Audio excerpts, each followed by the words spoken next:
Hello. Madam जी वो पायल भाग निकली और कहीं नहीं मिल रही।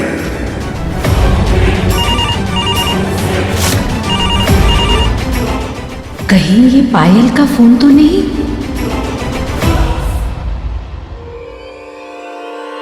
हेलो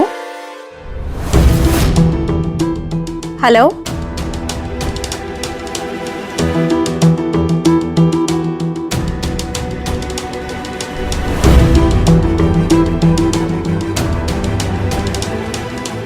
माँ, हाँ चलें? हाँ बेटा चल।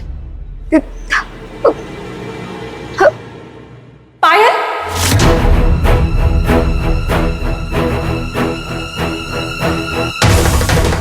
पायल तू है ना?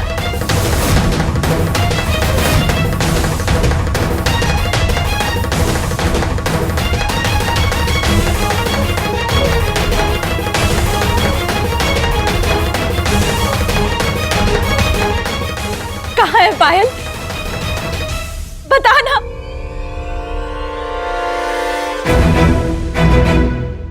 तुझे पता है सब इतने परेशान है। बता पायल। दीदू मुझे नहीं आप।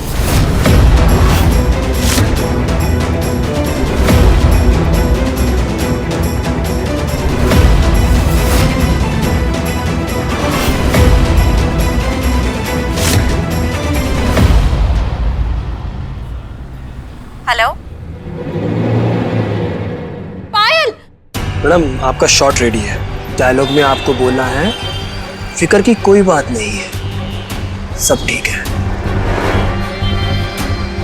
हेलो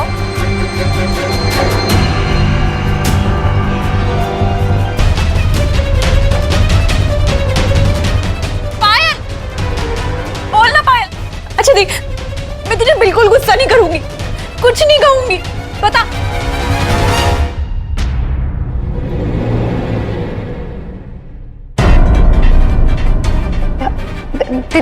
दीदू मैं बिल्कुल ठीक हूँ यहाँ पे।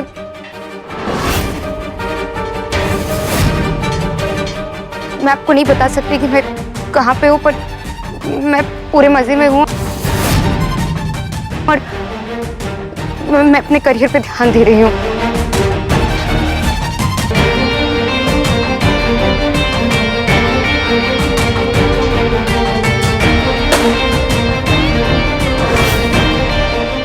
क्या हुआ बेटी, क्या बोला पायल ने? बताइए ना। अपने करियर पे ध्यान दे रही है, मजे में है, ये बताने के लिए फोन किया, ना कि ये कि उसे आप सबकी फिक्र है।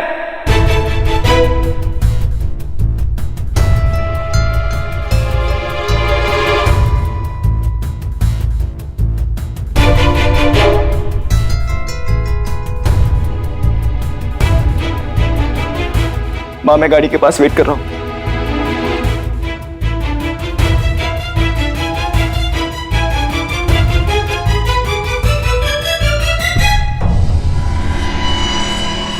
वो क्या है कि मैडम का यहाँ शूट चल रहा है, तो मैडम यहाँ रिहर्सल के लिए आई थी। चले मैडम? भाई साहब मेरा मोबाइल दे दो। चले मैडम?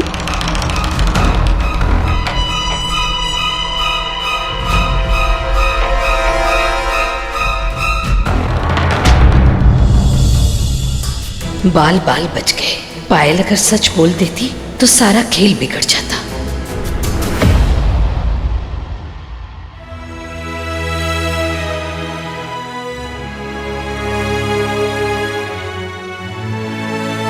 चलो विधि, शुभ रस्म करने आए थे, इस समय पायल की बात ना ही छेड़े तो अच्छा है।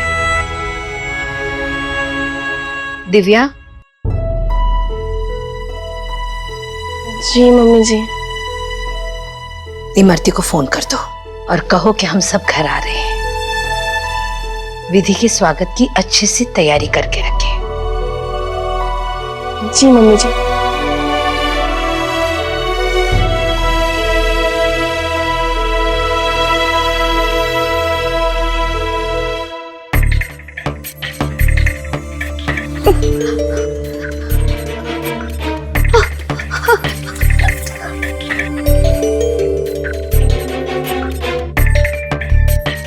पकड़ लिया मैम फिर से। इस बार कहीं भागने नहीं देंगे इसे, ज़बान है हमारी।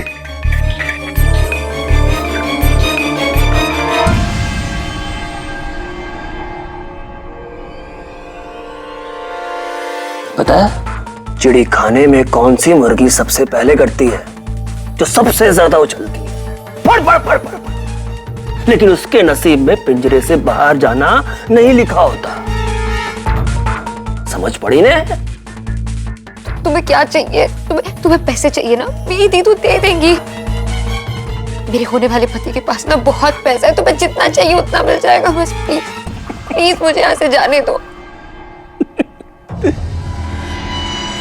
तुझे क्या लगता है हम फिरौती मांगना चाहते हैं? बहुत छोटा दिमाग है तेरा। अबे तुझे पिंजरे में बंद रखने के पैसे मिल रहे हैं मुझे, बस इतना काफी है हमारे लिए। कौन दे रहा है पैसे? मुझे कोई बांध के क्यों रखना चाहता है? ना मुझसे सवाल नहीं पूछेगी, समझ पड़ी ने? छोड़ो, नहीं जाना मुझे, छोड़ो। नहीं, मुझे मत मारो। तुम जैसा कहोगे मैं वैसे ही करूंगी। बैठो चुपचाप।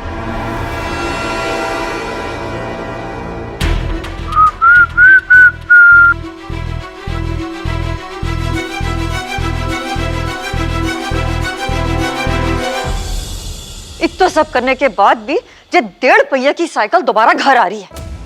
अरे दीदी सा को भड़काने का भी कोई फायदा हुआ को नहीं। खैर आने दो इस लंगड़ी बंदरिया को घर। इसके स्वागत की ऐसी तैयारी करूंगी कि आने वाली उम्र का ट्रेलर दिख जाएगा।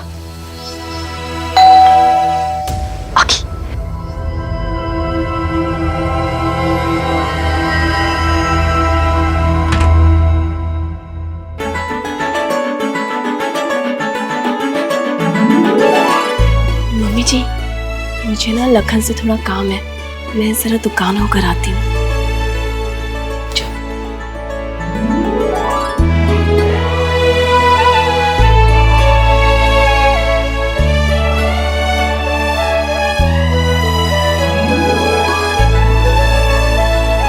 अब देवर सा थे अपने कमरे में जाओ। देवरानी साहब थे ना अठे रुको, एक रस्म बाकी है जो पग फेरे से आने के बाद करी जाती है। ये सब क्या करवा रही है मर्दी? मुझे तो लगा था कोई चाल चलेगी। इन आम के पत्तों को मोली में गांठ के तोरण बनाना है और उस तोरण को आंगन के द्वार पे लगाना है। इससे ना बुरी नजर घर के बाहर ही रहवे, अंदर आके नवेले जोड़े को लगे को नहीं। आसान सा काम है, कर लोगी ना देवरानी सा? जी। माजी सा ज्यादा काम तो ना दे दियो ना मैंने? नहीं मर्दी, रस्म तो रस्म ही है, हो पाएगा ना विधि बेटा? जी मम्मी जी। आओ अठे आ जाओ।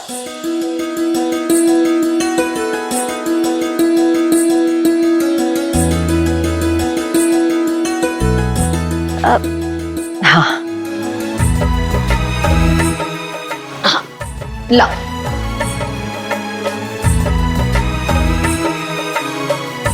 लाओ बेटा।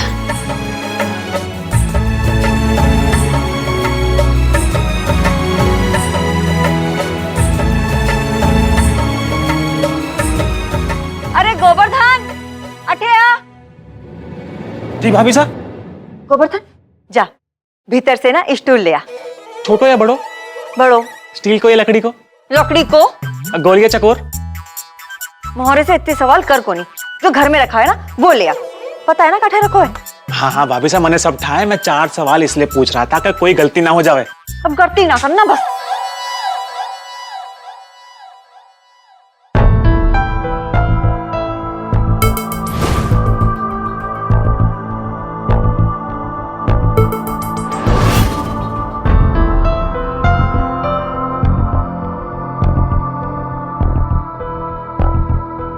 अरे गोवर्धन, स्टूल बनाने गए हो का? इतना टाइम लगा दिया। भाभी साहब कटे रखना है। हमारे माथे पे रख दे। ठीक है बिल। अरे क्या कर रहे हो गोवर्धन? उठे, उधर जाके रख। हाँ भाभी साहब मैंने सब ठाए। मैंने सब ठाए। इमरती ने तरीका सोच लिया है विधि को तंग करने का। यही तो मैं चाहती थी, शानदार स्वागत।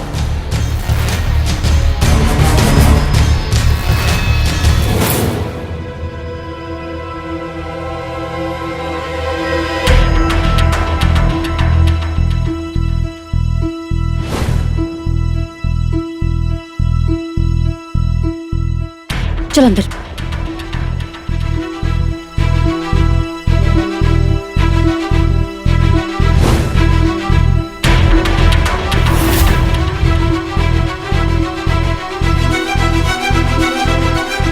हो गया बेटा? जी मम्मी जी। आओ चलिए, ये लो ध्यान से।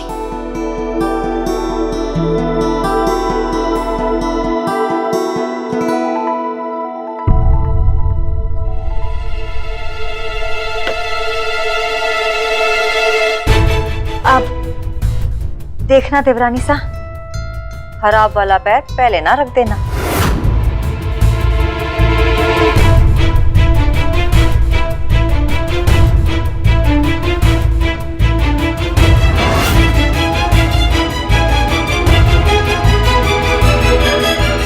संभाल के।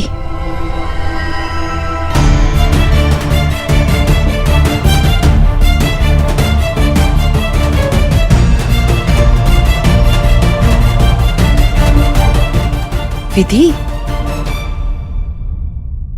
मुझे एक जरूरी फोन करना है, तुम कर पाओगी ना? आप जाइए ना, मैं कर लूंगी।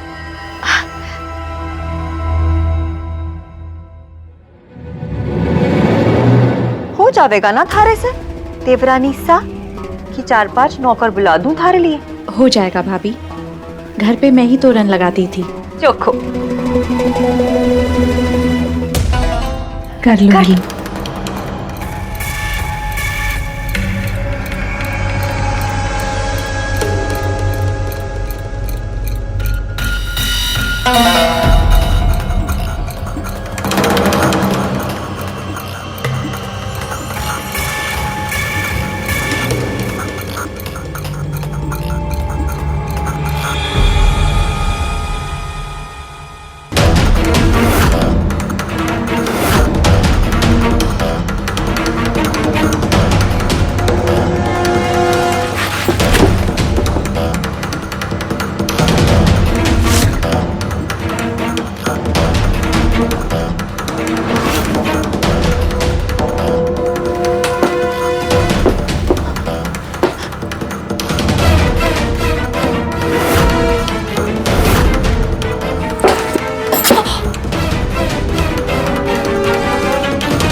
वैसे तो मेरा इरादा तुझे अलग सजा देने का है, पर मैं इमरती को भी उसके खेल खेलने दे रही हूं।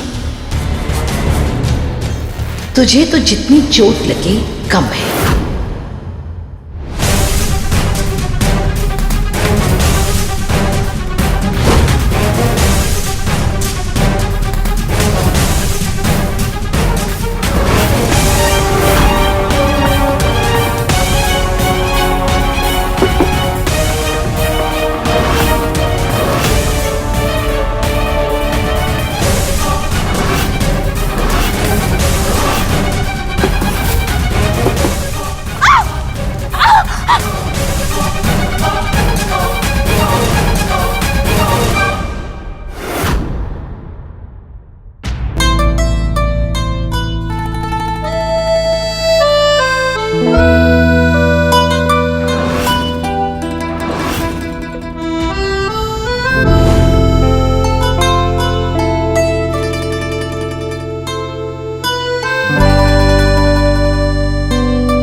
वेद, ठीक हो ना बेटा?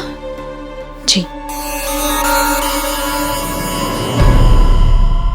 ये टूटा हुआ स्टूल घर में क्या कर रहा है माँ? चेंज करवाइए इसे। अभी लग जाती विधि को। हाँ। सारी टूटी चीजें फेंकने की ना हो गए देवर साहब। हम तो इसी में काम करें। तुम्हारे को क्या पता था कि देवरानीसा से ना हो पावेगा। हाँ देखो तो, नया स्टूल स्टोर में रख कर पुराना टूटा स्टूल रसोई में रखो तो। इमरती भाभी साहब, आपने रखो तो।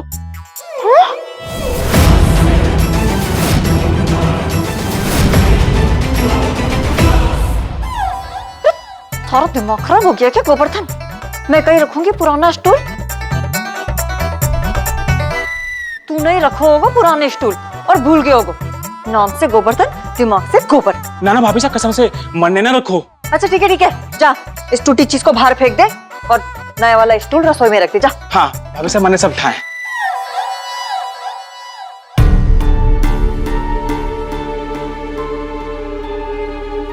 इमरती, तुम्हें देख के भी नहीं पता चला कि विधि बेचारी टूटे स्टूल पर चढ़ रही है? सच बोलूं माँ जी साहब, मैंने तो स्टूल में कोई खोट दिखा को नहीं। होता है, कई बार खोट नजर नहीं आती, खासकर जब दिल में होती है।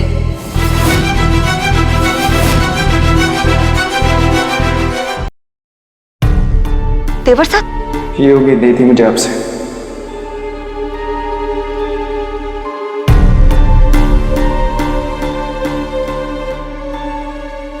अरे पर देवर साहब, मुझे लगा था कि तुम्हें सबक मिल गया है, पर तुम अपनी हरकतों से बाज ही नहीं आई।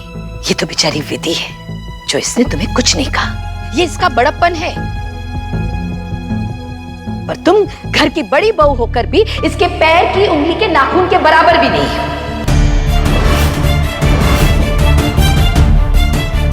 हो। माँ जी साहब, आप इस नवेली बहू के सामने बने। विधि के लिए तुम्हारे मन में जो नफरत है उसे मैं हवा देती रहूंगी, तभी तो तुम बार बार विधि का अपमान करोगी। विधि बेटा, आओ चले।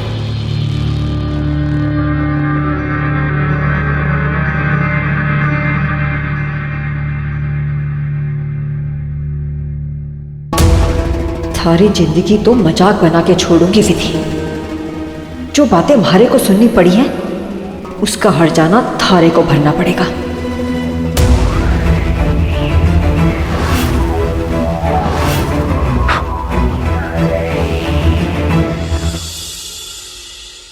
लखन, अरे वहां कोने में खड़े रहकर क्यों बात कर रहे हो? आओ अंदर आओ, अंदर बैठ के आराम से बात करो। नहीं नहीं भैया, वो दिव्या बस जा रही है। तुम्हें कैसे पता चला कि मम्मी ने विधि के नाम में कोई जमीन की है? लाख मैंने अपने कानों से सुना है। तुम बस ये पता करो कि मम्मी जी ने कौन सी जमीन उस डिफेक्टिव पीस के नाम कर बैठी है, वरना जिस तरह से मम्मी जी उस पर जान चढ़ती ना, एक दिन ऐसा ना हो कि पूरी की पूरी प्रॉपर्टी उसी का नाम कर दो। मुझे तो बहुत डर लग रहा है, तुम जाके पता करो भी। जायदाद उसके नाम नहीं करनी है वकील साहब। वो जमीन जो मैंने विधि के नाम की है, उसके कागजात मुझे कल तक चाहिए। आप तो मेरा मकसद जानते हैं, उसका पूरा होने पर ही मेरा विधि से हिसाब बराबर होगा। ये जमीन का टुकड़ा उसका हक नहीं, उसकी आखिरी मंजिल है। और एक बात,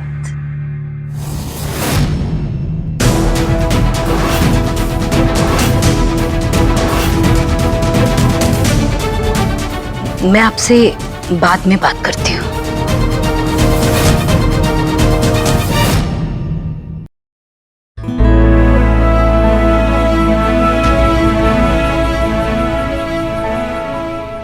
मम्मी जी, मुझे आपसे कुछ बात करनी है। हाँ बोलो। वो मैं आज आपसे माफी मांगने आई हूँ। मेरी वजह से आप में और भारती दीदी में जो झगड़ा हुआ, बस इसीलिए परेशान हो? भारती तो बचपन से ही ऐसी है, मुंहफट और नाक पे हमेशा गुस्सा। 3 भाइयों की इकलौती बहन है वो। पर मैंने कभी ये नहीं सोचा था कि वो इतनी गिरी हुई बातें भी कर सकती है। उसे सबक सिखाना भी जरूरी था। अरे तुम तो अपनी पहली रसोई पर ध्यान दो, कल होनी है ना? जी मम्मी जी। तुम हमारी रसोई में पहली बार चूल्हा जलाओगी और सबके लिए कुछ ना कुछ बनाओगी। तुम्हारी तरह तुम्हारे हाथ का खाना भी सबसे अच्छा होगा। अब चिंता मत करो और जाकर आराम करो। पहली रसोई किसी अग्नि परीक्षा से कम नहीं होती। जी जाओ।